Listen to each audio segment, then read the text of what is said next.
After my husband, Isaac's funeral, I went to my sister's son's birthday party, and she announced, Isaac is Lawrence's father, and his will proves it.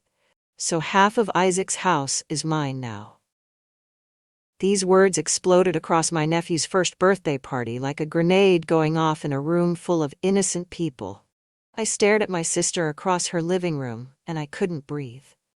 There were balloon animals everywhere, half-eaten cake on paper plates, and my 1-year-old nephew Lawrence was babbling happily in his high chair, completely oblivious to the bomb my sister had just dropped on our entire family.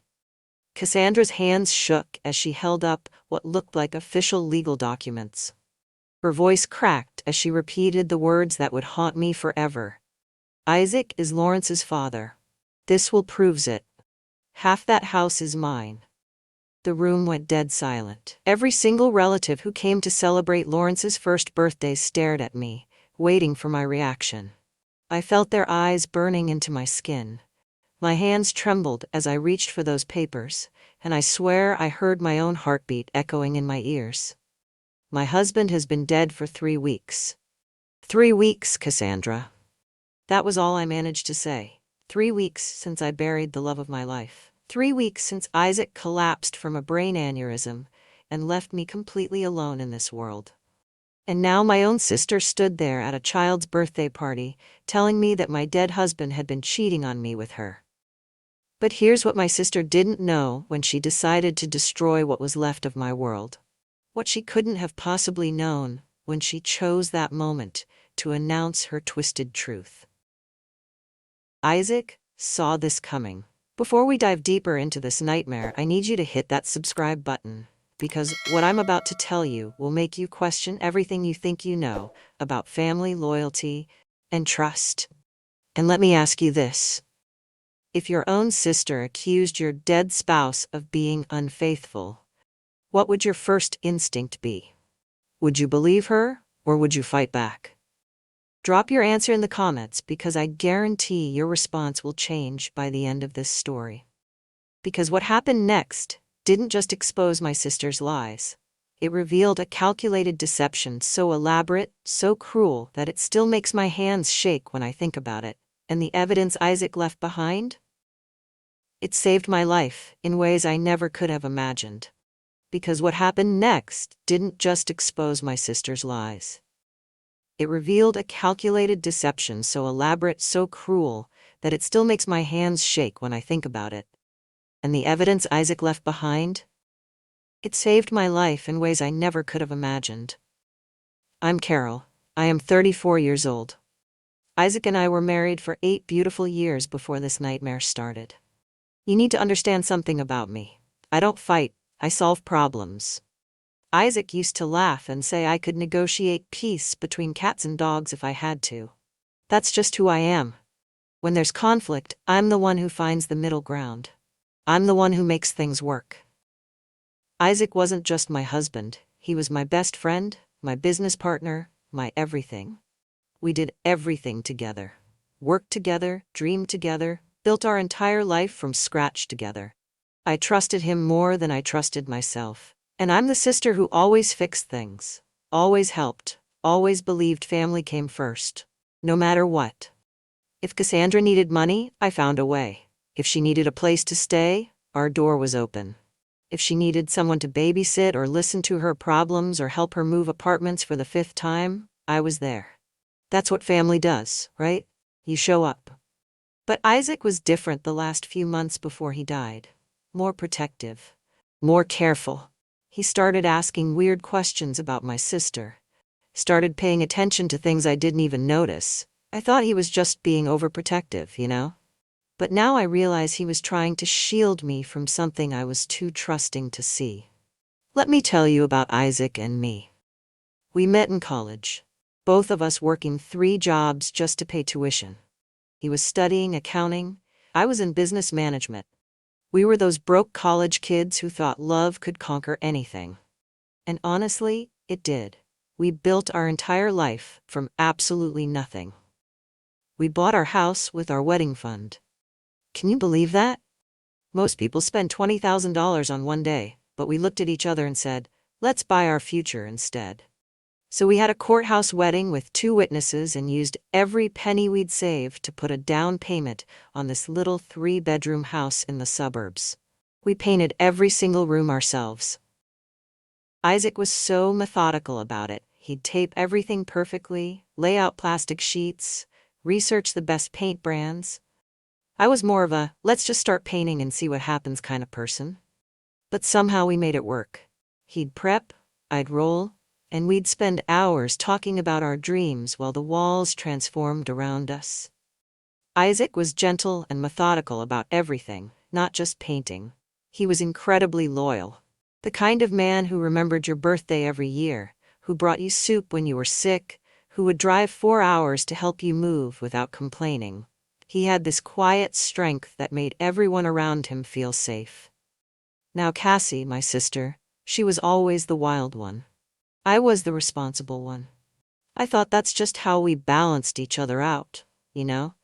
She'd bring the excitement, I'd bring the stability. She was 5 years younger than me, and I guess I always felt like I needed to take care of her. Cassie had this pattern with relationships that I should have paid more attention to. She'd fall head over heels for these guys who were either completely wrong for her or completely unavailable. She'd move in with them after 2 weeks, then 6 months later she'd be calling me crying because they'd cheated or left or turned out to be married. And she was always struggling with money, always behind on rent, always needing to borrow for groceries or gas or utilities. Isaac never liked how Cassie would just take. That's exactly how he put it. Carol, she just takes. He'd watch her come over and immediately start complaining about her problems, expecting us to fix them. He'd see her borrow money and never pay it back. He'd notice how she never asked about our lives, never offered to help when we needed it. But I always defended her.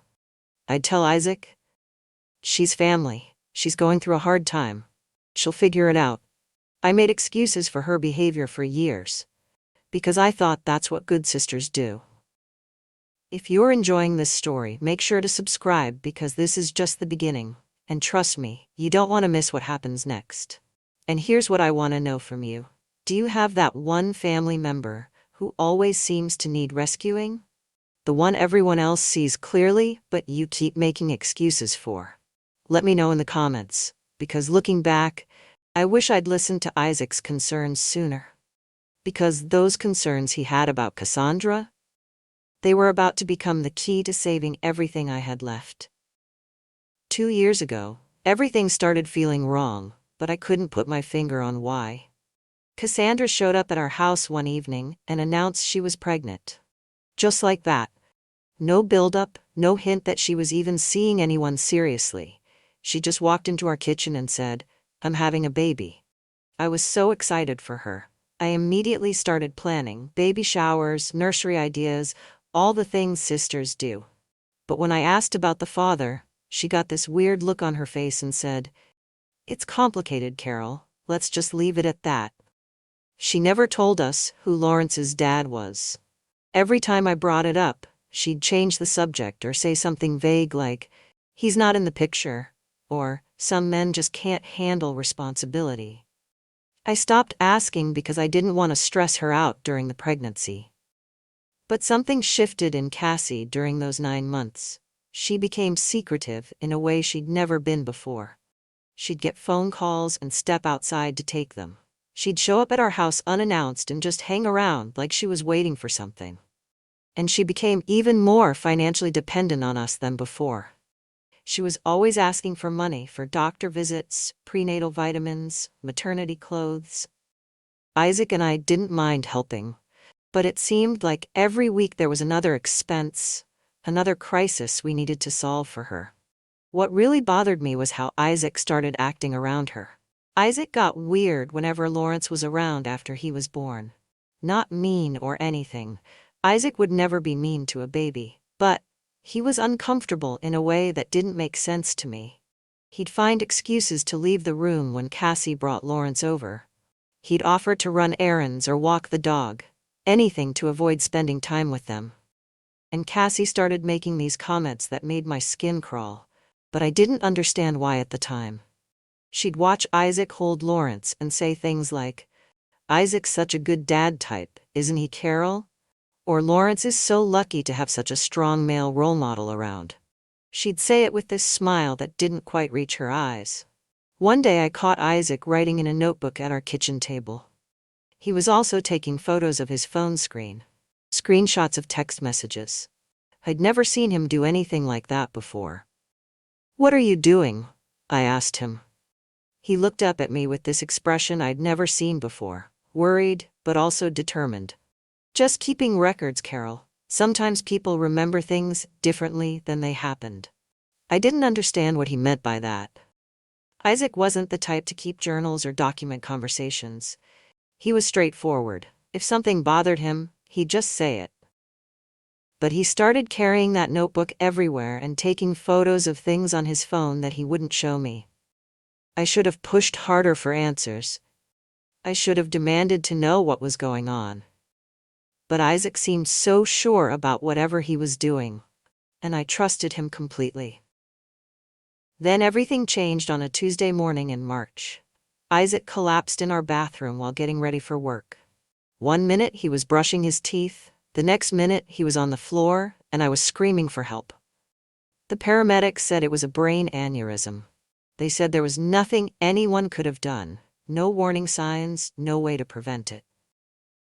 In 12 hours, I went from married to widow. The love of my life was just gone.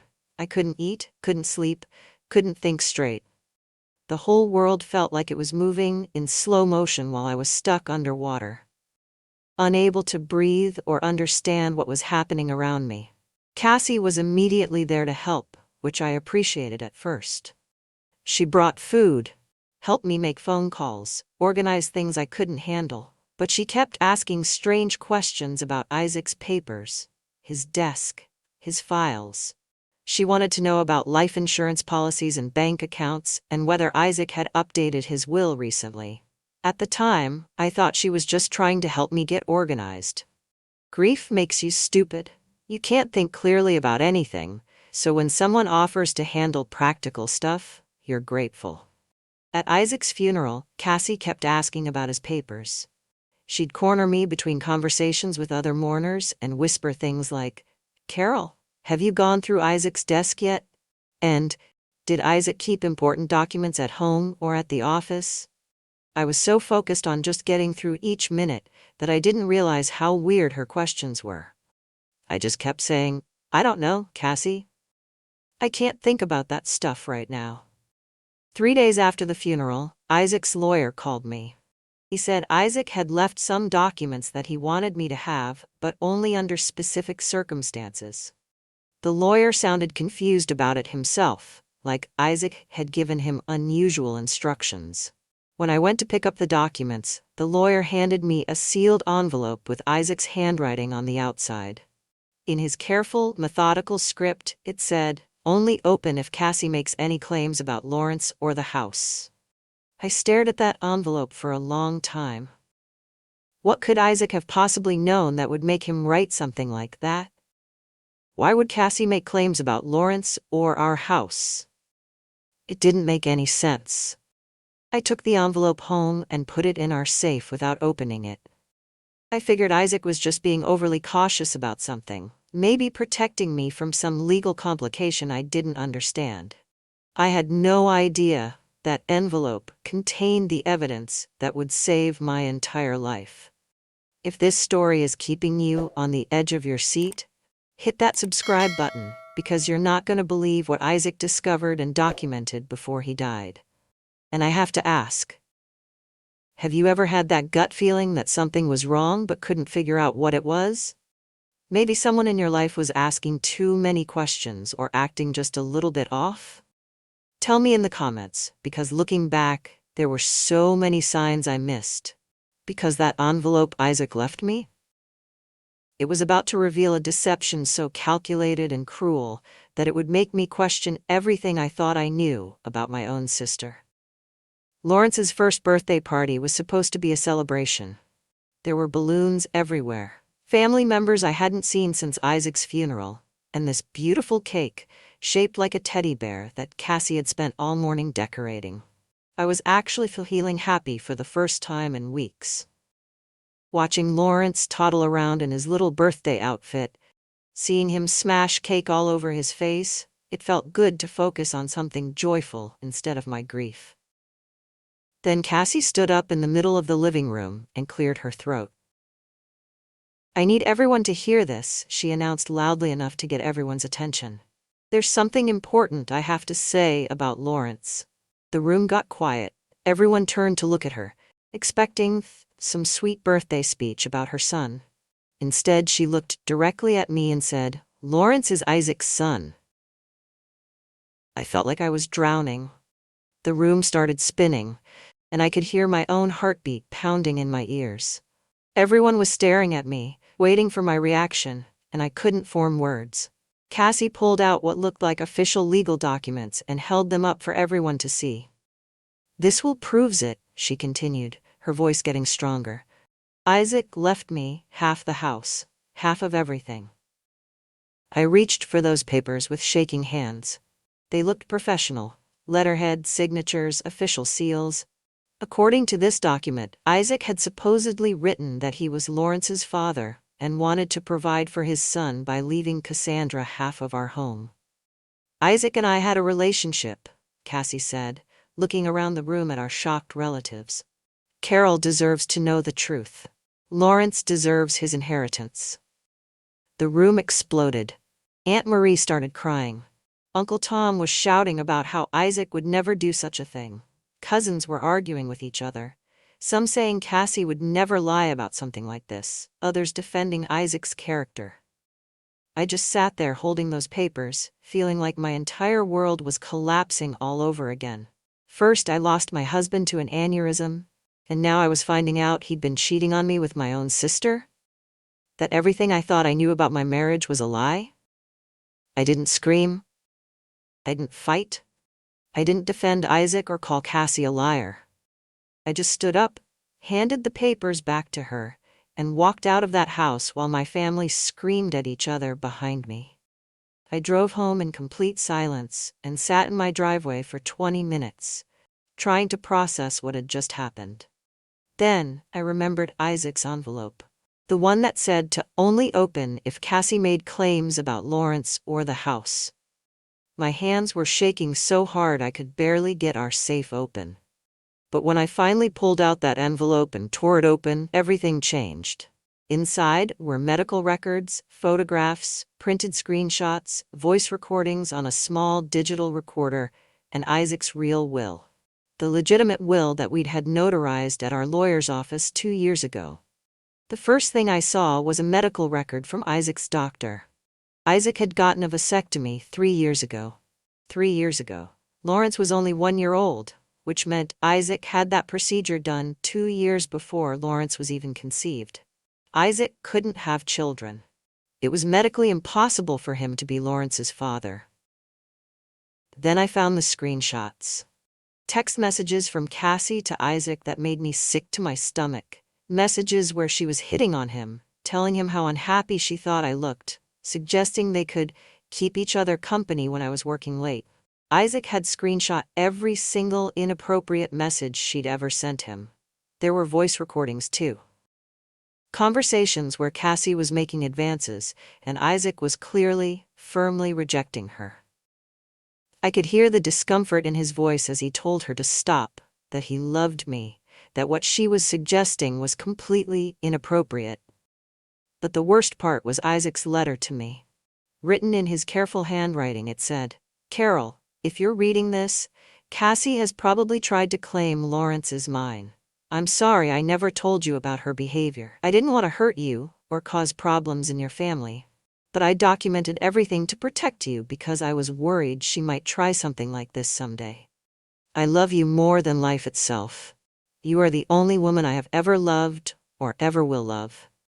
Don't let her destroy what we built together." I cried reading that letter. Isaac had known. Somehow, he'd known that Cassie might try to destroy me after he was gone, and he'd spent months protecting me from something I couldn't even see coming. There was more evidence in that envelope. Bank records showing that the real father was Cassie's ex-boyfriend Marcus, who had left town when she got pregnant. Credit reports showing that Cassie was facing eviction and had mounting debts she couldn't pay. She was desperate, and Isaac's death must have looked like her solution. She had forged that will. She had fabricated this entire story about having an affair with my husband. She was willing to destroy my memory of Isaac and tear our family apart just to get her hands on half my house. I could have destroyed her. I had enough evidence to press charges for fraud, forgery, defamation, probably half a dozen felonies. I could have sent her to prison and made sure she never saw Lawrence again. But I didn't. Instead, I called her and asked her to meet me alone. When she showed up at my house, I laid all of Isaac's evidence out on my kitchen table and watched her face crumble as she realized she'd been caught. "I know you forged that will," I told her calmly. "I know Isaac isn't Lawrence's father. I know about Marcus. I know about your debts and your eviction notice. And I know exactly how desperate you are." She collapsed into a chair and started sobbing. She admitted everything, that she was scared, that she'd made terrible choices, that she saw Isaac's death as her way out of financial ruin. She begged me not to press charges, not to take Lawrence away from her. Here's what I offered her instead: a public confession to our family in exchange for help. I would establish a trust fund for Lawrence's education and help her find stable housing, but only if she went to therapy and maintained steady employment. And our relationship would never be the same. There would be boundaries that didn't exist before. Lawrence needed his mom, not a mom in prison. This wasn't about revenge for me. Isaac had protected me even after he was gone, and I chose to protect Lawrence the way Isaac would have wanted. Cassie took the deal. She confessed to our family, got the help she needed, and slowly started rebuilding her life. Lawrence is now 3 years old and thriving, and he has no idea how close he came to losing everything because of his mother's desperation. I still miss Isaac every single day, but I'm grateful that even in death, he was still taking care of me. He taught me that sometimes the most powerful thing you can do isn't fighting back. It's choosing mercy when you have every right to choose justice. If this story moved you, please subscribe, because stories like this matter. They show us that families can survive even the worst betrayals when we choose love over revenge. And I want to ask you, if you discovered that a family member had betrayed you in the worst possible way, but you had the power to either destroy them or save them, what would you choose? Let me know in the comments, because that choice says everything about who we really are when we're tested.